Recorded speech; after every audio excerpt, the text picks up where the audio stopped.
To use a stock market term or some terminology, Chicago sports fans, the voice of Keyshawn Johnson, Chicago sports fans were not too bullish on the Bears. The latest example last night, less than 150 yards of total offense after saying they were going to overhaul the offense, and that's where we'll begin this morning on Keyshawn, Jay, Will, and Zubin, presented by Progressive Insurance. Jay not in the chair at the moment. He hopefully will join us a little bit later this morning. He's getting ready for the NBA draft tomorrow night on ESPN, but it's a pleasure to be joined by Chris Canty, the Super Bowl champion. He's got his own show with Rick DiPietro, the old Islander, and Dave Rothenberg on our New York affiliate. He'll be with us this morning till 8:30. Then he's got to zoom over and do his own show. And we should mention Chris and Key were once teammates in Dallas 2005, Chris's rookie year.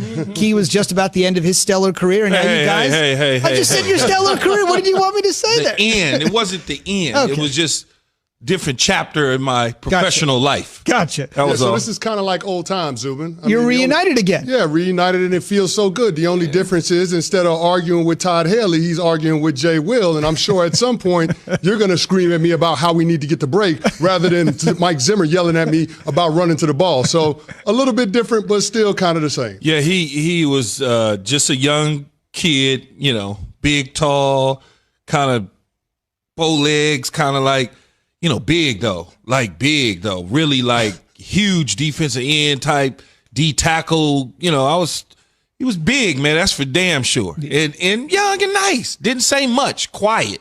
Just watched, kind of observed. That's why he's talking about the back and forth with Todd Haley.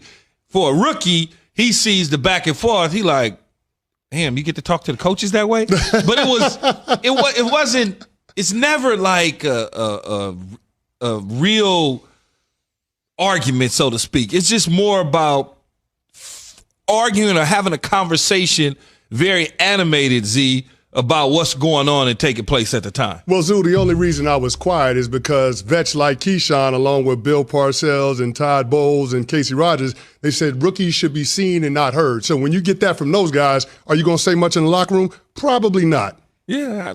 But we don't want you to be quiet this morning. Oh, not at all. Not at all. I got this microphone now. Nobody can stop me. I'm all good.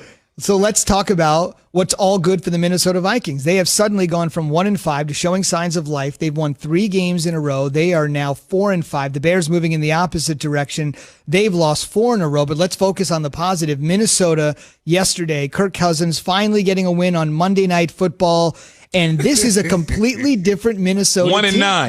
1-9. It was his 10th career start on Monday night. Finally gets that first win. And I think finally, Key, Minnesota is starting to look like the team you said they would be at the beginning of the season when you predicted they'd be a division champion. Well, I did. I thought that they would win the division based on the way that they finished last year and Coach Zim coming back and Kirk Cousins coming back and then moving on from Diggs with drafting Jefferson out of LSU, Dalvin Cook, just the whole thing. And I knew that the secondary would struggle because they would be young. And I thought, at the beginning of the season, it's like, okay, they lost 1. I get it. They lost 2. Uh-oh. They lost 3. You start looking at it like, well, what the hell is wrong with them? Now, all of a sudden, I think Gary Kubiak has settled in as the offensive coordinator now that Kevin Stefanski has gone to Cleveland. Gary Kubiak now steps upstairs, calling the plays and getting back into that groove as an offensive coordinator. Defensively, they've always been a good defense because Mike Zimmer knows how to call defenses. Then the young secondary has settled in to some degree now. And then when you look at them overall, they're still in the mix. You look at the next 3 games that they have coming up, Cowboys to start with, they very well could wind up having this thing go down to the wire to week 15 or 16 before they're eliminated from the playoffs, Chris. Yeah, Key, you mentioned the Cowboys coming up. They also got the Panthers and the Jags. All 3 of those games are at home. So the Minnesota Vikings have a chance to get healthy, and it seems like this team is headed in the right direction. A few weeks back when they traded Yannick Ngakoue, we thought that they were punting on the season, but Rick Spielman and Mike Zimmer had other plans, and now this team seems like they're getting it together. The only concern that I have is that offensive line is still an albatross. They got to get that fixed because the Chicago Bears front 7 dominated that group last night. Dalvin Cook really didn't get going. He wasn't able to have the impact on that game. And then they put a little bit of pressure on Kirk Cousins, although Kirk was getting the ball out of his hands pretty quickly. But the offensive line is still going to be an issue that the Vikings got to get fixed. Yeah, but everybody's not running up on the Chicago Bears defensive front, though, right? I mean, everybody doesn't have that defensive front. The Cowboys, the Panthers, the Jags, is that defensive front going to look like Chicago's? So when you start to look at it, yes, the offensive line at times struggled for them, and they didn't get Dalvin Cook going, but the defenses that they're getting ready, especially the Cowboys defense. And then when you dive into the Panthers, are a little bit better defensively, but you start to look at it, you say, well, okay, overall, in 3 phases of the game, the Cowboys aren't better than the Minnesota Vikings. The Jags aren't better than the Minnesota Vikings. Depending on whether or not Teddy Bridgewater is healthy when they played the Carolina Panthers, you never know what you might get out of that. So they certainly, the needle is ticking upward for sure for them, and it's good to see. No doubt. It's also good to see, at least if you're a Vikings fan, as Key mentioned, Kirk Cousins getting off the schneid on Monday Night Football. I know those famous words. You like that came when he played for the Washington football team, but after last night, I think it's fair to say you like that is back. Here's Kirk. For me, it's all about, playing well and, doing my part. I've played long enough to know that there's not a lot you can control as a quarterback. There is, the ball's in your hands, but there's so many things out of your control. And so you just do the best you can, play the best you can.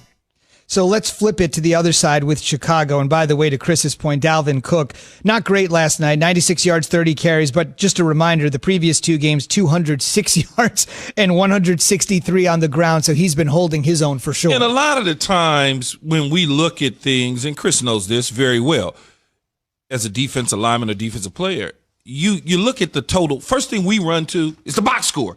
Oh, man, look at the yards. He had less than 100. How many attempts?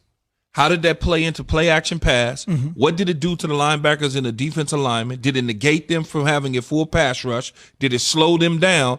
And so when you start to look at that, it was very effective in terms of having him on the field, even though yardage-wise he didn't have an explosive game, but it helped the overall game plan. When you got a guy like Kirk Cousins throwing for close to 300 yards and 2 touchdowns and 1 little interception, I don't really necessarily put that on Kirk Cousins. So when I put that on Thielen's supposed to catch that ball. Mm-hmm. Instead, it bounces off his chest because he's trying to catch the ball with his chest opposed to his hands, and he knows better. And then all of a sudden, it goes the other way for an interception. So when you start to look at it, you go, okay, Kirk Cousins did a pretty good job, but you got to factor in Dalvin Cook's ability to be on the field to give the defense something to look at. And Chris, he's definitely a guy that you got to account for, right? Dalvin Cook is going to dictate front and coverage, but I think with the Minnesota Vikings last night, it had more to do with what Gary Kubiak was doing play calling wise and being able to scheme up plays and get the matchups that he was looking for, because they got Buster Screen on Adam Thielen a few times and they took advantage of them. The 2 touchdowns that Thielen caught were on Buster Screen. So I think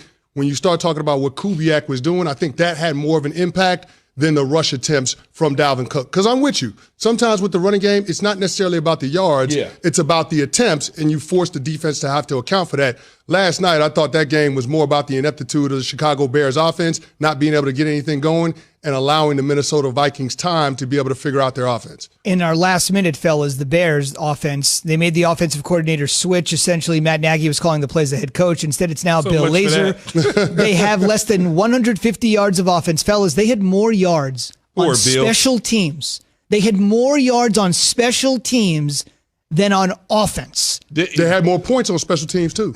Bill waited all this time to call plays and get his opportunity and his chance. Womp, womp, womp. The Bears are on the bye, and they certainly need it. Much more of the Bears' offensive struggles on Monday night with Jeff Dickerson, our Bears reporter, coming up in 20 minutes. He'll join us on the Shell Pennzoil Performance Line. But coming up next, Drew Brees hurt again, and it's way more serious than we thought sitting here 24 hours ago. So can Sean Payton rally with a backup again the way he did a year ago? That's next on Keyshawn, J. Will, and Zubin on ESPN Radio and smart speakers everywhere. Drew Brees has multiple rib fractures, both sides of his chest, and a collapsed